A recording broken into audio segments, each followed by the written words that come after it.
20-22 साल से for the time it has opened up, it has always had a double-digit growth. You know, मतलब ऐसी कौन सी industry है जो ये बता सकती है कि डबल-डिजिट ग्रोथ रहा हो रेगुलरली फॉर 20-22 साल? हमको याद है जब 2001 में खुली थी, तो total business of the industry was 10,000 crores. Today is over 2 lakh, plus crores. So it has really grown very well and very rapidly. Today, if you look at by the number of lives it has covered, it would have covered close to half of India's population in terms of the coverage it would be there. But having said that, आप जो एक insurance industry के बारे में लोगों को ना एक थोड़ा सा एक अलग एंगल बता था आपको.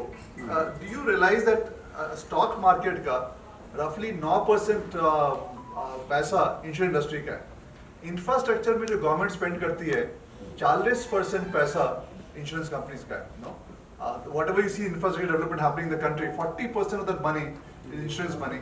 Stock market में about 8 to 9% of stock market money is insurance money.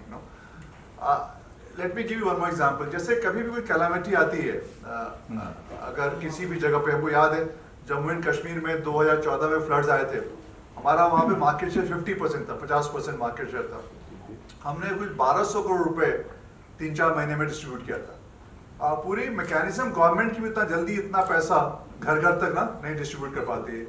अगर आप देखो हेल्थ इंश्योरेंस में, आपको जान के आश्चर्य होगा कि भारत में 7% यानी 10 करोड़ लोग हर साल गरीबी रेखा के नीचे चले जाते हैं क्योंकि वो हेल्थ केयर अफोर्ड नहीं कर पाते. अगर आपको ये विश्वास न हो तो कभी किसी हॉस्पिटल में खड़े होइए जहाँ बिलिंग काउंटर है, आप देखिएगा लोग या तो ज्वेलरी बेच रहे हैं, जमीन बेच रहे हैं, या कर्जा ले रहे हैं इलाज कराने के लिए ना. कोई बीमार हो जाता है, 10 करोड़ लोग हर साल भारत में गरीबी रेखा के नीचे चले जाते हैं. इसलिए इंश्योरेंस फॉर ऑल, आप देखिए पहले जम्मू एंड कश्मीर स्टेट ने किया था, राजस्थान स्टेट ने किया, अभी महाराष्ट्र ने अनाउंस किया है कि सबके लिए. इसका इतना इम्पैक्ट होता है. जब राजस्थान गवर्नमेंट ने अनाउंस किया इंश्योरेंस फॉर ऑल, उनकी इकोनॉमिक ग्रोथ देखिए, उसके बाद अगर 10 करोड़ जनता गरीबी रेखा नीचे जाती है, उनको गरीबी रेखा के ऊपर लेके आने के लिए आपको 1.2% ऑफ जीडीपी लगता है. मतलब अगर अपना ग्रोथ आज के देश में भारत के 6-7% जीडीपी ग्रोथ हो रहा है, तो 1.2% हम इसलिए मिस कर रहे हैं क्योंकि हेल्थ केयर फॉर ऑल नहीं है. मतलब I am just telling insurance कितना बड़ा इम्पैक्ट होता है देश के उसमें. क्रॉप इंश्योरेंस का आप देखें, जहां जहां पे क्रॉप इंश्योरेंस अच्छे से लागू रहा है, वहां पे फार्मर सुसाइड रेट गिरा है. There is a clear correlation.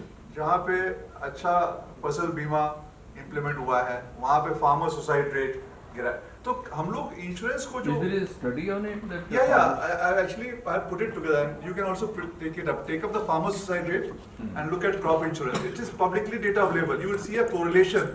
क्यों होता है? क्योंकि यार क्रॉप इंश्योरेंस है, अगर आपका क्रॉप फेल हो गया, यू गेट द मनी ना. अगर आपने कर्जा भी लिया बैंक से, तो आपको इंश्योरेंस का पैसा मिलता है, तो आपका कर्जा हट जाता है. सुसाइड रेट्स क्यों होते हैं? जब क्रॉप फेल होता है, जब फार्मर्स कर्जा होता है, वापस नहीं कर पाता है. That is why there is a clear correlation between the two. But so insurance, as you said, it's so important. Yes. Penetration level इतना कम क्यों है? पेनिट्रेशन लेवल आप जिस तरह देखते हैं, जो डॉक्यूमेंट दिए जाते हैं, जैसे 1% जो कहा जाता है, इट इज थ्रू जीडीपी आप लोग देखते हैं. अगर नंबर ऑफ लाइव्स आप देखेंगे, तो अगर मैं आपको 2001 में ले जाऊं तो number of lives covered would be very less. आज नंबर ऑफ लाइव्स में कम से कम 70 करोड़ भारतीय कवर्ड है. हाँ, तो नंबर ऑफ लाइव्स में जीडीपी हमारा ग्रोथ कर रहा है. India is a growing economy ना. अगर जीडीपी ग्रो कर रहा है तो उसके परसेंटेज में, अगर आप इंश्योरेंस भी ग्रो कर रहे हो, जीडीपी भी ग्रो कर रहे हो, तो उसमें आपकी वो इट्स अ क्वांटम है, तो वो रेशो है. और दूसरी बात हुई कि फ्री प्राइसिंग हुई 2007 में. तो फ्री प्राइसिंग के बाद अगर आप देखो, फायर का प्रीमियम 70-80% गिर गया. मोटर का बिजनेस ना 50-60% उसका प्रीमियम गिर गया. इतना प्रीमियम गिरने के बाद भी इंश्योरेंस पेनिट्रेशन जो है, it has not fallen. What does it mean? अगर ये सब नहीं गिरता, it would really moved up very much. But the good way to look at insurance penetration for a developing country like India is number of lives covered. कितने जीवन को छुआ है, वो उसमें exponential growth हुआ है.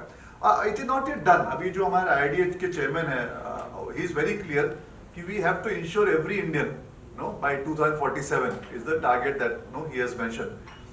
उसके लिए अभी हम लोग जो कर रहे हैं, आप देखो कि जो हर गांव के पंचायत में अभी जो बीमा वाहक और बीमा विस्तार अभी अनाउंसमेंट होगा, कुछ दिनों की बात है.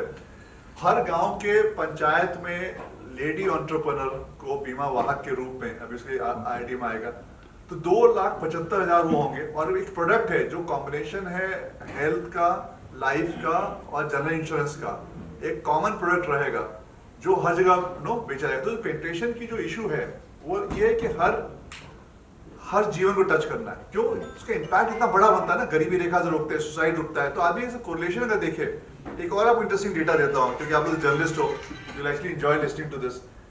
यूएसए में अगर साइक्लोन आता है, टोर्नेडो आता है किसी स्टेट में, उसके बाद इकोनॉमिक ग्रोथ उसकी देखेंगे आप तो साइक्लोन के पहले से ज्यादा अच्छी होती है। क्यों? क्योंकि इंश्योरेंस है। जो डिस्ट्रक्शन हुआ, मान लीजिए अगर मकान डिस्ट्रॉय हो गए, फिर बनना शुरू होते हैं, इंश्योरेंस पैसा आता है तो हर व्यक्ति अपना बना।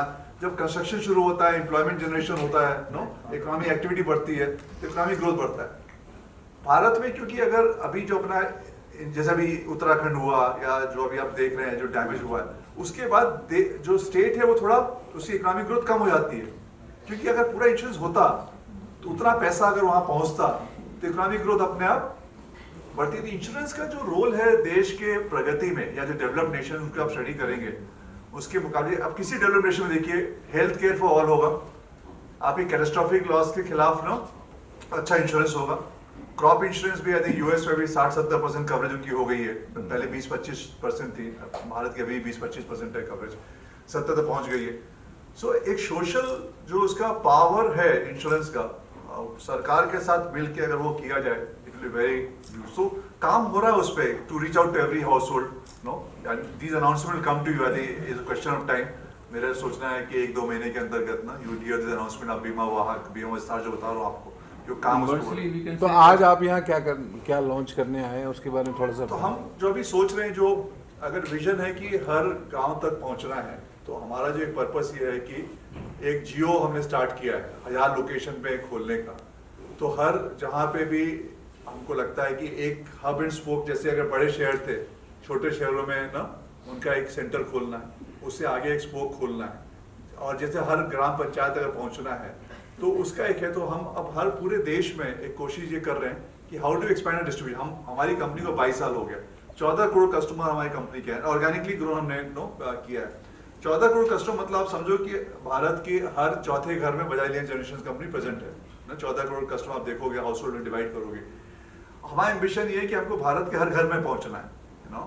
आई should be able to wipe the tear of every citizen of the country when and wherever required. उसके अंतर्गत ना I am trying to visit all the key locations and see कि कैसे एक्सपेंशन करें, कैसे और ऑफिसेस खोलें, जियो लोकेशन खोलें, कैसे फुल कवरेज करें, क्या अपॉर्चुनिटी है, क्या मिस करें, कैसे एम्प्लॉयमेंट जनरेशन करें।